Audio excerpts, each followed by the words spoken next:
Yerba mate is a traditional hot drink which is very popular in Uruguay and other South American countries such as Argentina, Brazil, and Paraguay. Yerba mate is consumed 6-1 over coffee in these countries. Living in Uruguay for just over 17 years, I experienced how to prepare and drink yerba mate. Let me show you what I have learned.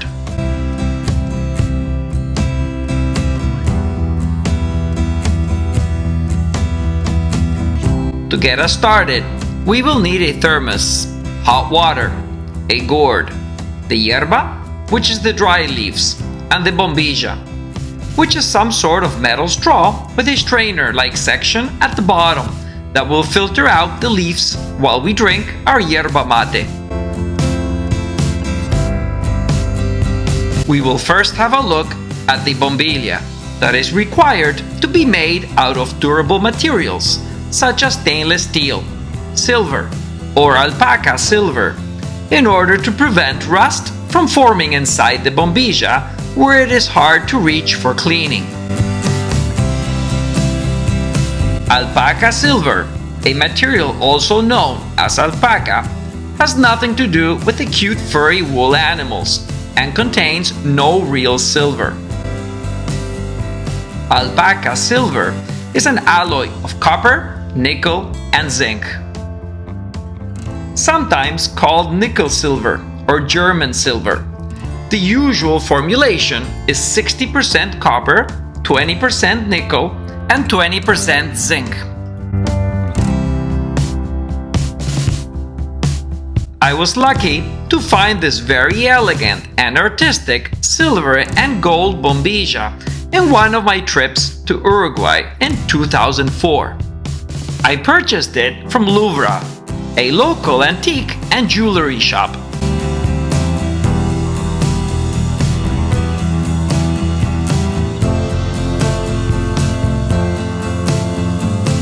When I first saw it in their display case, I was captivated by its 3 majestic gold rings.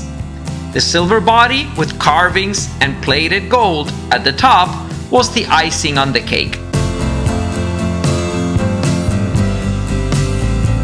I was drawn to it like a magnet, and I just couldn't resist to walk away from such a piece of art.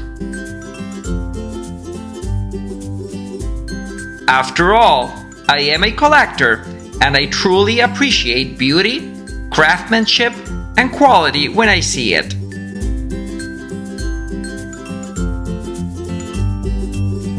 Ever since I acquired it, I have used it on a weekly basis, and after 20 years, it still shines in all its glory.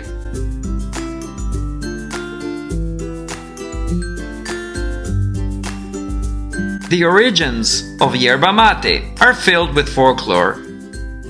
Discovered by the indigenous peoples of the forests of Paraguay, the Guarani, and southern Brazil, the Tupi, it was known as an herb from the gods, used mostly for physical stamina.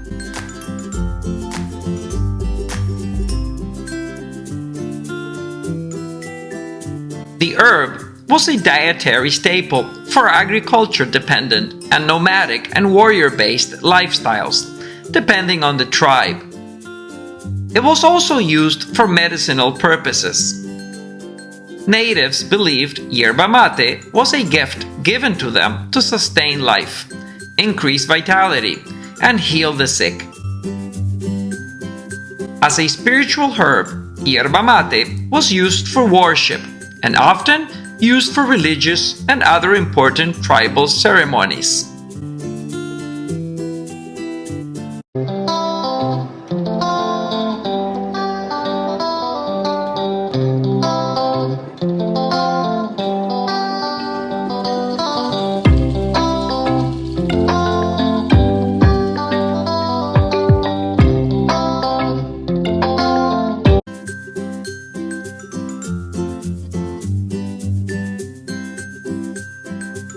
I think it's good to note that yerba mate tastes like a tea and hits you like a coffee, and yet it's technically neither.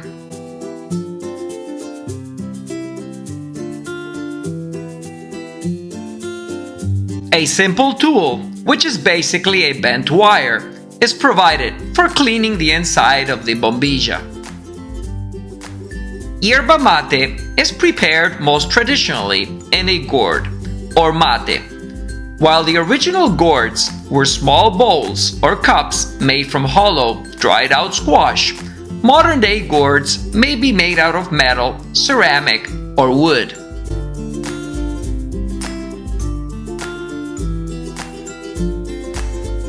The flavor of yerba mate can vary subtly based on growing regions, cultivation practices, and brewing techniques. Many styles of yerba mate contain tender stems and branches from the tree, which can impart a woodsy flavor. If the plant is harvested late, it can be higher in tannins than a younger plant, which can yield a more astringent and bitter herb. Some producers roast the leaves and twigs for a toasted flavor. Others age the harvested herb in wood containers to impart even more layers of forest-like flavor.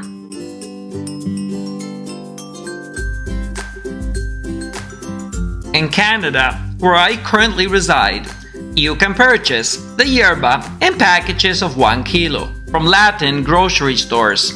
And while I don't have a preference for a particular brand of yerba, they do have a substantial different taste when compared to one another.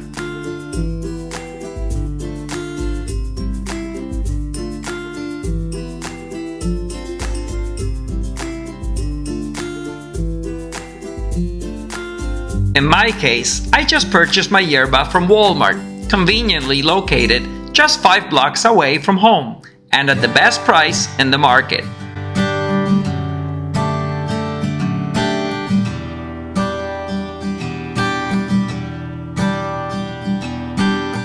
I usually fill my gourd to about 75 to 80%.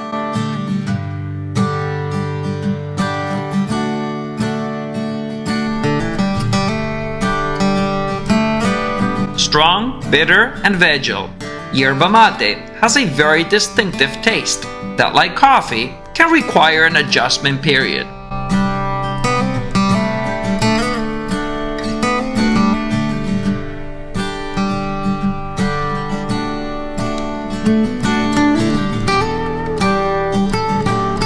While sticking the bombilla into the gourd at an angle to ensure the bombilla or straw doesn't get plugged up, I carefully push the yerba towards one side to form what is called la montañita, known as the little mountain.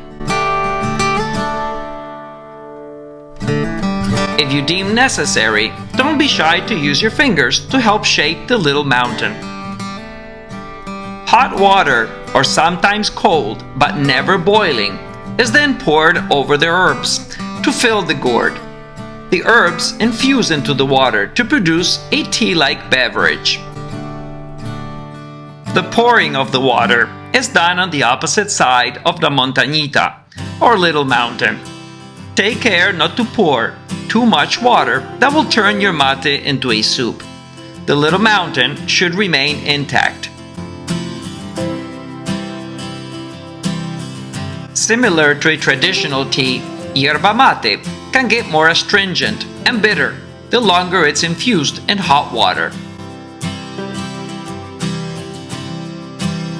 Yerba mate can typically be infused multiple times.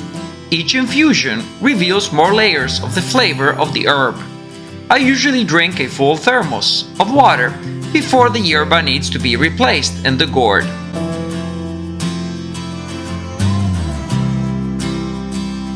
I like to set my infusion time from 1 to 3 minutes before drinking, but after tasting it, you can decide if you wish for a longer infusion time. Yerba mate can be enjoyed plain, which is my preference.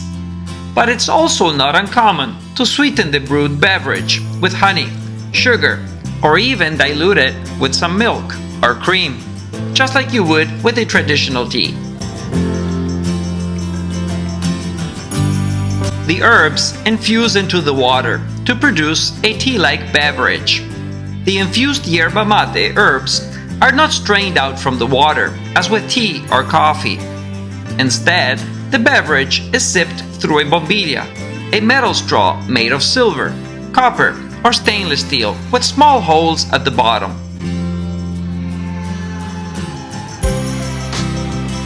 The bombilla acts as both a straw and a sieve, so the liquid can be sipped while the herb bits are left in the gourd.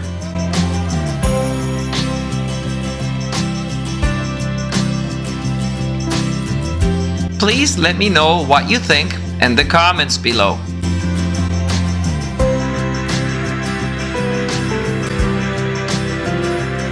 If you enjoyed this video, make sure to subscribe for future videos about my hobbies, adventures in the Philippines, my experience with investing that allowed me to retire early, and so much more that you might find interesting.